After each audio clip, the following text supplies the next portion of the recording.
क्या है? GST. GST की फुल फॉर्म क्या होती है? Goods and service tax. ठीक है, जीएसटी की फुल फॉर्म होती है गुड्स एंड सर्विस टैक्स। और आज हम ये टॉपिक क्लियर करते हैं। सबसे पहले जीएसटी यानी गुड्स एंड सर्विस टैक्स। ये जीएसटी होता क्या है? एक्चुअल में जो जीएसटी है वो स्टार्ट हो गया था 2000 से, इस प्रोसेस को स्टार्ट कर दिया गया था। कब से? अभी लिखो मत, 2000 से। समझ में आ गया? और ये प्रोसेस मतलब चलता रहा और आपका 2017 में ये बिल पास हुआ आपका लोकसभा और राज्यसभा में। ठीक है ना? कब से प्रोसेस चल रहा था? 2000 से। और कितना साल बाद? 17 साल बाद जो है ये बिल पास हुआ। कब? 2017 में, जब लोकसभा और राज्यसभा में दोनों जगह यह बिल पारित हुआ और तब जाकर के आप लोगों का ये जीएसटी अप्लाई, मतलब जीएसटी स्टार्ट हुआ। और जीएसटी जो अप्लाई हुआ वो कब हुआ था?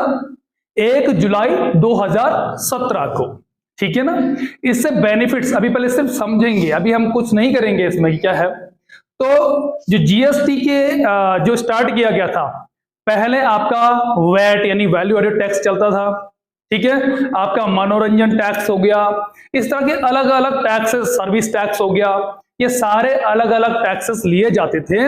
और उसके बाद ये जिससे क्या होता था, जो टैक्स पेयर होते थे, टैक्स पेड करने वाले, उनको भी प्रॉब्लम आती थी टैक्स को पेड करने में। तो गवर्नमेंट ने ये सोचा कि जो टैक्स पेयर होते हैं उनको भी बेनिफिट हो जाए। बेनिफिट क्या हो जाए? उनको बेनिफिट हो जाए कि ये आपको अलग अलग टैक्सेस पेड करना ना पड़े, और उन सबको इंक्लूड कर दिया गया जीएसटी में। समझ में आ गया? यानी कि सारे टैक्स को जोड़ करके सीधा एक टैक्स किया गया, यानी कि अलग अलग फाइल पेड नहीं करनी है, आपको सीधा एक ही टैक्स देना है, जो क्या कहा गया? जीएसटी कहा गया, गुड्स एंड सर्विस टैक्स। और साथ ही साथ जो जीएसटी यानी कि टैक्स जो होता है, टैक्स कहां जाता है? गवर्नमेंट को जाता है। और जब टैक्स गवर्नमेंट को जाता है, टैक्स गवर्नमेंट को जाने के बाद गवर्नमेंट की इनकम होती है, यानी कि आय का स्रोत है टैक्स। ठीक है, और जब इनकम होती है उसके बाद गवर्नमेंट को इनकम होने का मतलब गवर्नमेंट क्या करती है उसके बाद? हमारे कंट्री को, हमारे स्टेट को, इनको डेवलप करने का काम करती है। ठीक है, स्कूल्स बनाने, रोड बनानी हो, है ना, हमारे हॉस्पिटल्स बनाने हो, हमारी अदर कंट्रियां जो है क्यों डेवलप करती हैं? वो इसलिए डेवलप होती है, क्यों? क्योंकि वहां हर एक नागरिक क्या होता है? शिक्षित होता है, नॉलेजेबल होता है कि मुझे ये तो टैक्स मैं पेड कर रहा हूं, क्यों पेड कर रहा हूं और ये कहां जाएगा। और साथ ही साथ वो जितने भी वहां पर नागरिक होते हैं वो साथ में ये भी उसमें अपना हक रखते हैं कि हम लोग जो टैक्स पेड कर रहे हैं तो हम गवर्नमेंट को पूछ सकते हैं कि भाई डेवलप क्यों नहीं हो रहा है। ठीक है ना? लेकिन हमारी कंट्री में टैक्स बोला जाए तो बहुत सारे ऐसे हैं जो टैक्स पेड ही नहीं करते हैं। ठीक है ना? और साथ ही साथ आंदोलन करने वाले भी वही होते हैं जो टैक्स के बारे में टी का पता नहीं होता, जिनको कि कहां जा रहा है, क्यों हो रहा है, किस लिए हो रहा है। उनको बस ये बोला जाएगा कि भाई वहां आंदोलन हो रहा है, उनको पता ही नहीं है किस चीज का आंदोलन हो रहा है, वो जाकर के आंदोलन कर देते हैं। भारत सरकार मतलब, अरे भाई किस बात का टैक्स लिया जा रहा है, क्यों लिया है, पता ही नहीं उनको किस बात का। यानी कि हमें पता होना चाहिए कि जब हम लोग टैक्स पेड करेंगे, अगर छोटा सा एग्जांपल देता हूं, चलते जो छोटा सा एग्जांपल देता हूं आप लोगों को, कि किसी इंसान को हमने बोला कि तेरी जिम्मेदारी ये है भाई, ठीक है, और सब उसमें जब हमने बोला सब कंट्रीब्यूशन करेंगे और आपको तब जाके आप उस चीज को काम को करोगे। ठीक है, पर जब कोई पेड ही नहीं करेगा, वहां पे पेमेंट ही नहीं देगा, तो क्या कर पाएगा? कर पाएगा? कुछ नहीं कर पाएगा। वही चीजें होती है गवर्नमेंट भी। तो गवर्नमेंट को जब इनकम होती है टैक्स के थ्रू, तब जाके गवर्नमेंट हॉस्पिटल्स हो गया, रोड्स वगैरह जो भी है, आपके स्कूल्स वगैरह हो गया, ये आपके सैलरीज कहां से निकलती है? गवर्नमेंट एम्प्लॉय की कहां से निकलती हैं? टैक्स के जरिए। कहां से? टैक्स। और बहुत सारे टैक्स होते हैं। यस, जल्दी बेटा आ गया किसमें? जीएसटी में। समझ में आ गया? अब आती बारी कि भाई ये तो समझ में हमारे आ गया कि जीएसटी होता है कि भाई goods and service. Goods means सामान और सर्विस मीन्स जो सर्विस प्रोवाइड करा जाता है, यानी सेवा। सर्विस यानी सेवा, गुड्स यानी कि सामान। सामान और सेवा पर जो लगने वाला टैक्स होता है वह आपका जीएसटी कहलाता है। ठीक, पर हमने पढ़ा कब अप्लीकेबल कब हुआ था जीएसटी? 2017। ठीक है, कब? 1 जुलाई 2017 को, ठीक है ना। और कब से स्टार्ट किया गया था ये प्रोसेस? 2000 से, यानी 17 इयर्स लग गए पूरे इसको बिल को पास या पारित करने में। समझ में आ गया? और जब कोई भी बिल आपका आता है तो वो लोकसभा भी और राज्यसभा दोनों की जब मोहर लग जाती है, यानी दोनों ही लोकसभा और राज्यसभा की जब सहमति होती है तब जाकर के ही वो बिल पारित या पास होता है। समझ में आ गया? और जब वो बिल पास हो जाता है तब जाके वो कानून बनता है और उसके हिसाब से आगे प्रोसेस होता है। ठीक है, बिना एक ही केस नहीं होने वाला, यानी लोकसभा से ही नहीं होने वाला, राज्यसभा से ही नहीं होने वाला है, जब तक सबने सहमति नहीं जताई कि हाँ इससे फायदा है, उसके बाद ही ये कानून आगे लाया जाता है। समझ में आ गया? कि है वो आपका वैसे तो 3 प्रकार के जीएसटी होते हैं, सॉरी जीएसटी 3 प्रकार के होते हैं। First is CGST, second is SGST and third is IGST। ध्यान देना यहां पर क्या होता है कि मैंने पहले बोला कि आप लोगों का जो है जो जीएसटी था वो किस तरह से कर रखा था कि भाई अलग अलग था। वैट यानी वैल्यू एडेड टैक्स हो गया, मैंने बोला कि भाई आपका एंटरटेनमेंट टैक्स हो गया, इस तरह से बहुत सारे टैक्स है, उनको सबको इंक्लूड करके जीएसटी में डाल दिया। क्लियर हो गया? अब बारी आती है कि जीएसटी कितने प्रकार की है, तो जीएसटी 3 प्रकार की हमने बोला। फर्स्ट क्या बोला? CGST, second is, third is IGST। CGST means central goods and service tax, SGST यानी कि states goods and service tax, और IGST यानी कि integrated goods and service tax. अब तीनों जीएसटी जो है वो काम कैसे करते हैं? तो होता क्या है, इसका भी प्रोसेस है। इसका क्या प्रोसेस है? इसका ये प्रोसेस है कि अगर आप एक ही स्टेट में काम कर रहे हो, यानी कि मेरी कंपनी है, मैं इस स्टेट में काम कर रहा हूं और अपने ही स्टेट में सेल कर रहा हूं, अभी लिखोगे कुछ नहीं, अभी सिर्फ समझोगे। ठीक है, ठीक है, यानी कि आपका इसी स्टेट में मैंने क्या करा, मेरा प्रोडक्शन हो रहा है और इसी स्टेट में मैं क्या कर रहा हूं, सेल कर रहा हूं, तो वहां पर क्या लगेगा, दोनों लगेंगे। वहां पर क्या लगेंगे, दोनों लगेंगे, CGST और SGST। आधा कहां जाएगा, इसे बोलते हैं इंट्रा स्टेट टैक्स बोला जाता है। इसको क्या बोला जाता है, इसको इंट्रा स्टेट टैक्स। समझ में आ गया?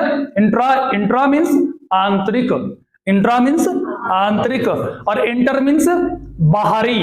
समझ में आ गया? इंट्रा मीन्स आंतरिक, जो इंट्रा स्टेट यानी कि आंतरिक राज्य के अंदर ही जो टैक्स लगता है उसे बोलते हैं इंट्रा स्टेट टैक्स। समझ में आ गया? तो हमारा जो है जब एक ही स्टेट में प्रोडक्शन होता है और एक ही स्टेट में सेल होता है, या फिर एक ही स्टेट में हम लोग सेल करते हैं अलग अलग डिस्ट्रिक्ट वगैरह में या जो भी है, तो वहां पर आपका CGST और SGST लगता है, जिसमें मान लिया कि 18% अगर आपका GST लग रहा है तो 9% कहां जाएगा, सेंट्रल गवर्नमेंट को, और 9% कहां जाएगा, स्टेट गवर्नमेंट को। ये तो क्लियर हो गया। अब आती बारी, CGST हमारा क्लियर हो गया, SGST क्लियर हो गया। अब चलते हैं आगे। अब आती बारी की भाई IGST क्या होता है, तो IGST क्या बताया मैंने, जो inter state tax, inter state tax, जैसे इंटरनेशनल सुना है ना आप लोगों ने, इंटरनेशनल का मतलब क्या होता है, अंतरराष्ट्रीय। इंटरनेशनल मीन्स राष्ट्रीय, इंटरनेशनल मीन्स अंतरराष्ट्रीय। समझ में आ गया? यानी कि एक राष्ट्र अन्य राष्ट्रों में जिसे बोलते हैं, यानी देश। उसी तरह से इंटर स्टेट और intra state. Intra state means जो आंतरिक राज्य यानी एक ही राज्य में, और इंटर स्टेट मीन्स अन्य राज्यों में भी, एक राज्य से दूसरे राज्यों में। अब दूसरा एग्जांपल समझ लेते हैं कि हमारे यहां पर प्रोडक्शन हुआ और दूसरे स्टेट में हम लोग उसको सेल कर रहे हैं। अब यहां पर जो लगेगा वो क्या लगेगा, सीधा IGST लग जाएगा, यानी कि टैक्स तो 18% ही लगेगा, टैक्स में चेंजिंग नहीं आएगी। ध्यान देना मैं क्या बोलना चाह रहा हूं, टैक्स में चेंज नहीं आएगा।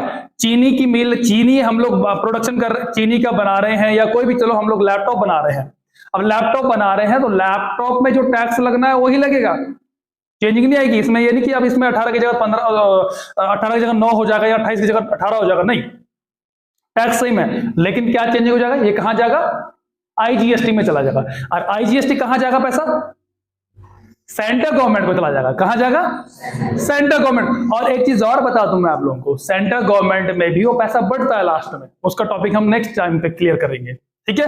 ये नहीं कि वो जाकर के, ठीक, तो यानी अगर एक स्टेट में ही अगर प्रोडक्शन हो रहा प्लस सेलिंग हो रही है तो वहां पर सीजीएसटी और एसजीएसटी लगेगा। क्लियर हो गया। लेकिन अगर एक स्टेट से दूसरे स्टेट में सेल हो रहा है तो वहां पर क्या लगेगा, आईजीएसटी लगेगा, ठीक है। तो ये लगेगा हमारा एसजीएसटी, सीजीएसटी और आईजीएसटी। सो इतना समझ में आ गया, ठीक है। जीएसटी था, यहां पर आ गया इंट्रा स्टेट, ठीक है, यहां पर आ गया इंटर स्टेट। इंट्रा स्टेट में आ गया आपका सेंट्रल जीएसटी यानी कि सीजीएसटी आ गया और एसजीएसटी आ गया। और आपका इंटर स्टेट में आ गया आपका integrated goods and service tax, यानी कि अंतरराज्यीय, जिसको एक से अधिक राज्यों में होता है उसे बोलते हैं अंतरराज्यीय। तो एक से अधिक राज्यों में जो लगने वाला जो टैक्स है उसे आईजीएसटी कहा जाता है, ठीक है ना। अब देखो यहां पर टैक्स का हम लोग क्लियर कर समझ लेते हैं। छोटा सा एक एग्जाम्पल देता हूं मैं आप लोगों को, ठीक है। एग्जाम्पल ये मेरा अपनी तरफ से है, ठीक है। तो माना दादाजी के 4 बेटे हैं, ध्यान देना यहाँ पे, दादाजी के 4 बेटे, क्लियर हो गया। तो दादाजी के 4 बेटे हैं, तो दादाजी ने उन चारों बेटों ने क्या करा कि भाई इनकम करी, मतलब जॉब करते हैं चारों बेटे, चारों बेटों ने क्या करा, जॉब करा। और जॉब करने के बाद क्या करा, आधा पैसा तो अपनी फैमिली के लिए रख दिया, ठीक है, लेकिन आधा पैसा या कुछ परसेंट कहां दे दिया, दादाजी के पास दे दिया। ध्यान देना मैं क्या समझा रहा हूं, आधा पैसा कहां दे दिया, दादाजी के पास दे दिया, ठीक है। अब क्या हुआ, सबकी फैमिली चल रही है भाई, उनको उनके बच्चों को कपड़े चाहिए, जो भी चाहिए वो तो दे रहे हैं, सब कुछ ओके चल रहा। लेकिन एक बड़ी प्रॉब्लम अगर फंस जाती है चारों बेटों में से किसी एक के पास, तो कहां से इनकम आएगी, कहां से आएगी, दादाजी के पास। तो दादाजी के पास इनकम कहां से हुई, क्योंकि बाय द वे 30-30 हजार रुपए सैलरी है सबकी, चारों बेटों की। ध्यान देना, कितने हजार रुपए, 30 हजार रुपए। एग्जाम्पल समझा रहा हूं मैं आप लोगों को, ठीक है। 30 हजार रुपए सैलरी है। अब इन्होंने क्या करा कि 20-20 हजार रुपए अपनी फैमिली में चला रहे हैं और 10 हजार रुपए कहां दे दिया, दादाजी के पास दे दिए। दादाजी के पास कितनी पैसा हुआ, कितने पैसे हो गए, 40 हजार रुपए मंथली इकट्ठा हो रहा है। तो दादाजी की जिम्मेदारी क्या बनती है, उन चारों बेटों को देखभाल करना। समझ में आ गया कि कहीं प्रॉब्लम आए तो मैं हूं यहाँ पे, समझ में आ गया। अब क्या होगा कि किसी बेटे की अगर कोई प्रॉब्लम आ गई, कुछ मीन्स मेडिकल से संबंधित या कोई भी ऐसी दिक्कत आ गई और बड़ा अमाउंट चाहिए होगा, तो कहां, तो दादाजी उनकी हेल्प करेंगे बड़ी अमाउंट से। समझ में आ गया। वही चीजें यहां पर भी है, एक सेंट्रल गवर्नमेंट की जिम्मेदारी होती है कि वो सारे स्टेट्स को देखे, और इसीलिए यहां पर आईजीएसटी भी सेंट्रल गवर्नमेंट को दिया जाता है और जीएसटी में भी आधा % किसको दिया जाता है, सेंट्रल गवर्नमेंट को। तो सेंट्रल गवर्नमेंट एक तरह से दादाजी की भूमिका निभा रहा है। ध्यान आया समझ में, सेंट्रल गवर्नमेंट क्या कर रहा है, ठीक है। अब हमारी जो है एनएच, नेशनल हाईवे रोड बनानी है, नेशनल हाईवे रोड बनानी है, अमाउंट बहुत ज्यादा लगनी है। समझ में आ गया। अब राज्य सरकार के पास इतना पैसा नहीं है, तो कहां जाएगा, केंद्र सरकार के पास, यानी सेंट्रल गवर्नमेंट के पास। और सेंट्रल गवर्नमेंट ने क्या कर दिया जी, ठीक है, नितिन गडकरी जी ने बोला होगा कहां चाहिए, नेशनल हाईवे चाहिए, ठीक है जी, ये लो पैसा। समझ में आ गया, बन गई चौड़ी रोड, नेशनल हाईवे बन गया। मुझे बड़ा कॉलेज, यानी कि जैसे क्या है ऋषिकेश में, वो मेडिकल कॉलेज कौन सा है, कौन सा है, माना एम्स जो है एक हॉस्पिटल खोल रहा है। एम्स जो किसने खोला है, वो है सेंट्रल गवर्नमेंट का, ठीक है, केंद्र सरकार ने खोला हुआ है। आप सोचो, यानी कि बहुत बड़े जो अमाउंट जहां पे लग रही है वहां पर कौन हेल्प कर रहा है, सेंट्रल गवर्नमेंट हेल्प कर रहा है। नेशनल हाईवे बनाना है जी, ये कौन बना रहा है, सेंट्रल गवर्नमेंट बना रहा है। अब ये इंटर कॉलेज बना रहा है तो राज्य सरकार बना रही है। इंटर कॉलेज कौन बना रहा है, राज्य सरकार बना रही है, ठीक है। और स्कूल्स, नॉर्मल रोड जो कौन बना रहा है, राज्य सरकारें बना रही हैं। लेकिन बड़ी अमाउंट जहां पर लगती है वहां पर केंद्र सरकार पूरा पूरा हेल्प करती है। समझ में आ गया? यानी कि हमने इस चीज से दो चीजें सीखी है। एक ये कि हम एक जिम्मेदार नागरिक हैं और हमारी जिम्मेदारी बनती है कि जितना टैक्स हम पे लगता है हमें अपनी कंट्री के लिए तो टैक्स पेड करना ही होता है, एक जिम्मेदार नागरिक का काम है। दूसरा ये कि तभी जाकर के हम अगले दिन एक गर्व के साथ बोल सकते हैं कि हमने भी अपनी हिस्सेदारी रखी है इस देश और इस कंट्री, इस राज्य को आगे बढ़ाने में। वरना हम लोग सिर्फ और सिर्फ जब नॉलेज का अभाव होता है ना, नॉलेज की कमी होती है, तो वहां पर हम दूसरे के कहने पे ही, दूसरे के बहकावे पे आने पे ही हम लोग, या चाहे वो आंदोलन हो, चाहे कोई भी पार्टी हो, कोई भी सरकार हो, ठीक है, सरकार गलत नहीं होती है, मेरा बोलने के मतलब लोग गलत होते हैं, उसको समझने के अभाव होता है और वो समझ ही नहीं पाते कि हो क्या रहा है। अब देखो कितना बेनिफिट है। तो जो पढ़े लिखे लोग होंगे उनके लिए तो सबसे बढ़िया बेनिफिट है, टैक्स तो वही पेड हो रहा है, लेकिन पहले डॉक्यूमेंटेशन ज्यादा थी, ठीक है ना, पहले क्या थी, डॉक्यूमेंटेशन ज्यादा थी कि भाई वैट अलग लग रहा है, ये टैक्स अलग लग, अब वही चीजें कर दी गई लेकिन एक ही में कर दी गई, तो टैक्स पेयर को कितनी सुविधा मिल रही है, उसको अलग अलग डॉक्यूमेंटेशन नहीं करनी पड़ रही है, उसे सीधा क्या करना पड़ रहा है, एक ही टैक्स पेड करना पड़ रहा है। तो इसमें कोई कंफ्यूजन, किसी को कोई क्वेश्चन करना है? आ गया? ओके, टॉपिक था वो मैंने क्लियर कर दिया, ठीक है ना। किसी को कोई क्वेश्चन करना कर सकते हैं आप लोग, कोई क्वेश्चन नहीं है, समझ में आ गया, इसको स्टॉप कर।